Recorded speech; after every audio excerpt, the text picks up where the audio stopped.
Welcome back to the Mindblow Show. My name is the Inspector. Every month on this channel, we take a look at crypto projects and put them on a tier list. Most of the time, it is crypto games tier lists, but every month is a themed month. This month, we're taking a look at free-to-play crypto games. We're going to put them on a tier list, from the highest being the S tier and the lowest being the F tier. Now, last time we took a look at free-to-play crypto games, Champions Arena was on the F tier, and that was before Champions Arena actually came out. So one of the cool things about doing this series monthly is that we get to revisit some of the games and see if they rank higher or lower. Now, Champions Arena couldn't rank any lower than the F tier, so now that it came out, do I still think it deserves to be on the F tier? Well, I'm gonna start right away by saying definitely not. Champions Arena is one of the few games that I have a lot of fun playing. For those of you who don't know, it is made by Gala Games. You have NFT champions that fight against your enemies. It can be PvP or PvE. You utilize powerful equipment such as spells and skills. And if you don't want to invest in an NFT champion, you can also rent one. There's a couple of options on doing that. Gala Games will enable their rent system in November, and you'll be able to rent inside of the game. But before that, you have Loot Rush. I recently did a video on Loot Rush and explained how you can rent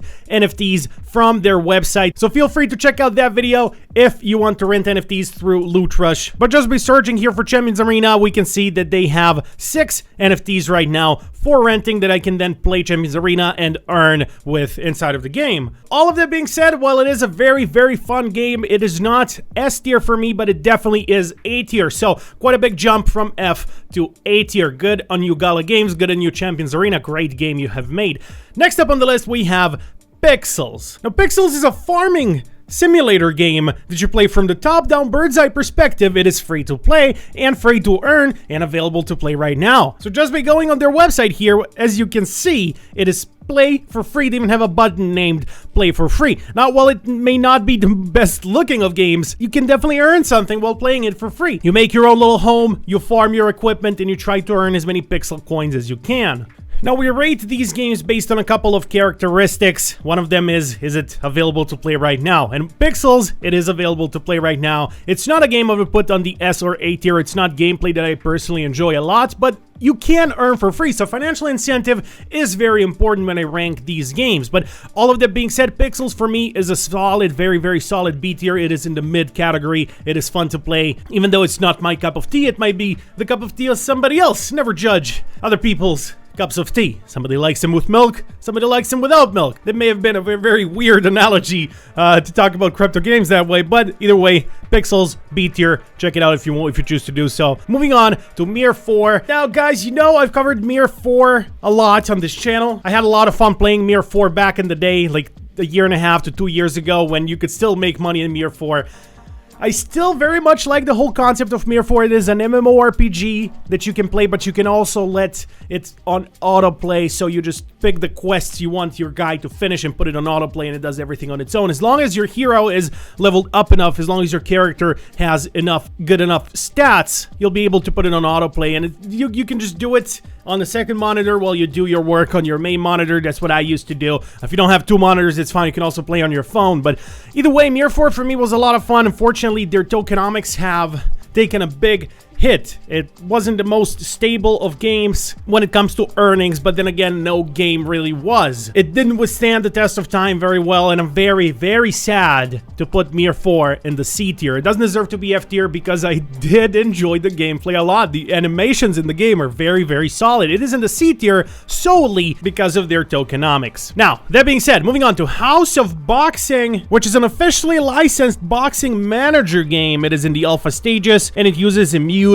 X. So the aim is to have your own fighter who you're gonna level up, train, put him up against other players, so get ranked in the weekly tournaments. And since it is officially licensed, it does include the likes of Mike Tyson, Tyson Fury, among many others licensed fighters you're going to be able to manage in this game. So I know a lot of people will be butthurt if I put this on the S tier. No, I'm not going to put it on the S tier. It's not the type of gameplay I enjoy, but a lot of people do like those manager type of games, and this is based on cryptocurrency. It is based on the blockchain. It does use immutable X. It is available to play right now, and all of that is cool. But what isn't cool is the way they promote microtransactions, or rather not microtransactions, but the way they force you in a way to gamble, to spend your money by predicting real world fights and then getting wins that way. So a lot of people like gambling. I am not a big fan of gambling myself. I do like poker, but that's where I draw the line. So while it is a fun game that you can play right now, if you're into manager type of games, I cannot put it above Pixels, which is an actual game that you sit down and play. So currently I would put House of Boxing on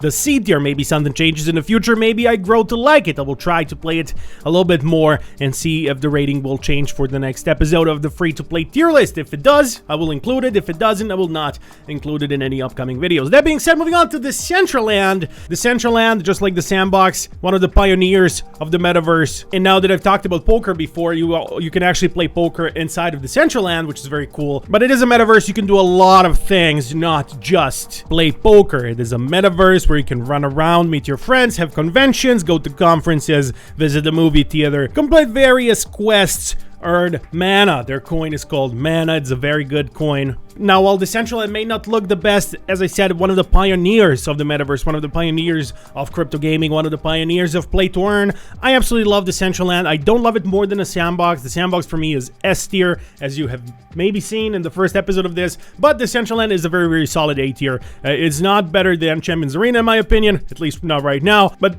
either way, it is A tier for me. Moving on to Star Atlas, one of the upcoming games built on the Solana blockchain. I am actually working on a Solana play to earn video for next Friday, so don't forget to check up next Friday. It is Wednesday, Friday, and Sunday that I upload videos. Next Friday will be a Solana play to earn video, and I will include more details about Star Atlas. For now, Star Atlas is an up-and-coming game. It is still in development, but from what we have seen, it does look very solid. There are concerns about this game, that it may be too massive, that it may take on too big of a challenge by trying to be this open world MMORPG inside of space where you can fly in your rockets and your spaceships and fight other people, politically dominate the galactic factions, influence the course of the metaverse.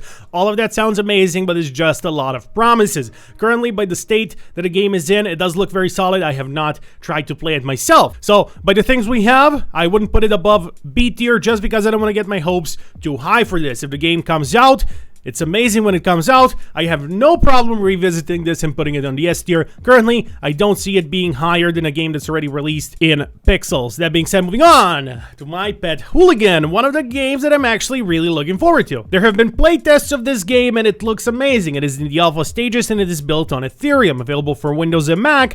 This is an action battle royal PvP game, PvP standing for player versus player. It is built in the Unreal Engine 5 and you can definitely see that. It looks very good. It's compiled of an NFT collection of 8,888 pet hooligans, each a unique, fully rigged 3D models you can play with and earn with. Totally free to play with NFT support and, of course, play to earn capabilities. It's available on the Epic Games Store, which is very nice to see. And all in all, everything we see about My Pet Hooligan looks very, very good to me. So I have no problem putting My Pet Hooligan on the A tier. Definitely not above Champions Arena or Decentraland, two games that are already released and fully playable. Now, while this game is in the alpha stages, you can still try it. There's ways to play the game, and you can join the waitlist on their website to try and get an early hold of the game and try it out for yourself. That being said, moving on to Mini Real, another game that's available to play right now. Built on the Solana blockchain, so another game I will talk more about in detail on next Friday. Mini Real Nations is a community-owned skill-based shooter with a PvP and PvE game mode. So first of all, judging by the gameplay, yes, it doesn't look the best. It doesn't look better than Star Atlas. It doesn't look better than My Pet Hooligan. But what it does have going for itself is it is available to play right now. So you can just jump on, try it out, see if you like it or don't. In my personal opinion, we need more games like this. Games that are available to play. Rather than empty promises, just give us to try it. We'll tell you how we feel about it. Now, of course, I can hear the developers, if any developer is watching this video, but I can hear you saying right now, we can't give you an unpolished game, you're just gonna shit all over it. Well, that's true. I am being a little bit hypocritical here. That's very true. You can't give us an unpolished game. But, for example, what Dr. Disrespect did with his Deadrop video game is he is releasing it in batches. Every time there's a new update, he releases the new update for anyone who has an NFT to try. Once it gets fully released, it'll be totally free to play. For now, it's not. You pay for the early access. I appreciate that as well. That's also a very cool way of doing it. That being said, Mini Royale, solid game. I'll put it on the B tier, not above Star Atlas. I didn't really enjoy playing it too much. it's available right now. Man, if I got $1 every time I said it's available right now, I'd have like $8 at least. But another game that's available right now, cha-ching, that's $9. Spider Tanks. I have made multiple videos in the past about Spider Tanks. You guys know that I love the game. You guys know that I love MOBAs. Spider Tanks is a very solid game. A game I can definitely put in the A tier, and that's 2 Gala games on A tier right now. Something I would definitely do is put Spider Tanks like this before My Pet Hooligan, but after the Central Land. This is what the list looks like right now for me. Let's pull this together. This is the list. We have nothing on the S tier this time. We have nothing on the F tier this time. So I guess that's a good trade. If you guys want me to do a different kind of themed series for next month's tier list, let me know what kind of theme you want. Maybe only Cardano games, only Solana games, maybe only shooter games, maybe games that have the highest earning rewards. Part 2. I did the first episode of the highest earning tier list before, so maybe part 2 of that. So either way, let me know. My name is The Inspector, and I'll see you all next time. Peace.